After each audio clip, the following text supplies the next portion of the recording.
കണ്ണൂർ ജില്ലയിലെ നഗരസഭകളിൽ ചെയർമാൻ സ്ഥാനത്തേക്ക് മത്സരിക്കുന്ന LDF സ്ഥാനാർത്ഥികളെക്കുറിച്ച് ഏകദേശ ധാരണയായി. പുതുതായി രൂപീകരിച്ച 4 നഗരസഭകളിലും ശക്തമായ പോരാട്ടം ലക്ഷ്യമാക്കിയാണ് സ്ഥാനാർത്ഥി നിർണയം. കണ്ണൂർ കോർപ്പറേഷനായതോടെ നിലവിലെ 5 നഗരസഭകളും ഭരിക്കുന്നത് ഇടതുപക്ഷമാണ്. ഇടതുപക്ഷമാണെങ്കിലും 9 നഗരസഭകളിലും CPM സ്ഥാനാർത്ഥികളാണ് ചെയർമാൻ സ്ഥാനത്തേക്ക് മത്സരിക്കുന്നത്. നിലവിൽ ഇടതുപക്ഷം ഭരിക്കുന്ന തളിപ്പറമ്പ് നഗരസഭ വിഭജനത്തിന്റെ ഭാഗമായി രണ്ടായതോടെ കടുത്ത വെല്ലുവിളിയാണ് ഭരണകക്ഷി നേരിടാൻ പോകുന്നത്. നിലവിലെ വൈസ് ചെയർമാൻ CPMലെ K മുരളീധരനെ ചെയർമാൻ സ്ഥാനാർത്ഥിയാക്കി അംഗത്തിനിറങ്ങാനാണ് പാർട്ടിയിൽ ധാരണ. എന്നാൽ പുതുതായി രൂപം കൊണ്ട ആന്തൂരിൽ സർവാധിപത്യം പ്രതീക്ഷിക്കുന്ന CPM പാർട്ടി സംസ്ഥാന സെക്രട്ടേറിയറ്റ് അംഗം MV ഗോവിന്ദൻ മാസ്റ്ററുടെ ഭാര്യയും മുൻ തളിപ്പറമ്പ് നഗരസഭാ ചെയർപേഴ്സണുമായ PK ശ്യാമളയാണ് നയിക്കാൻ രംഗത്തിറക്കുന്നത്. അതേസമയം ഇപ്പോൾ നിലവിൽ വന്ന ശ്രീകണ്ഠാപുരം, ഇരിട്ടി, പാനൂർ നഗരസഭകളിൽ ശക്തമായ മത്സരമാണ് LDF പ്രതീക്ഷിക്കുന്നത്.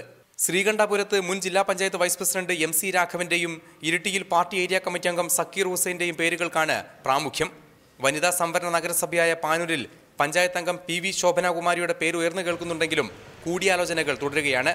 നിലവിൽ ഇടതുഭരിക്കുന്ന നഗരസഭകളായ പയ്യന്നൂരിൽ അഡ്വക്കേറ്റ് ശശി വട്ടക്കോവിലിനെയും കൂത്തുപറമ്പിൽ M സുകുമാരനെയും തലശ്ശേരിയിൽ വൈസ് ചെയർമാൻ PK രമേശിനെയും മുൻനിർത്തി മത്സരത്തിനിറങ്ങാനാണ് CPMൽ ധാരണയായത്. റിപ്പോർട്ടർ, കണ്ണൂർ.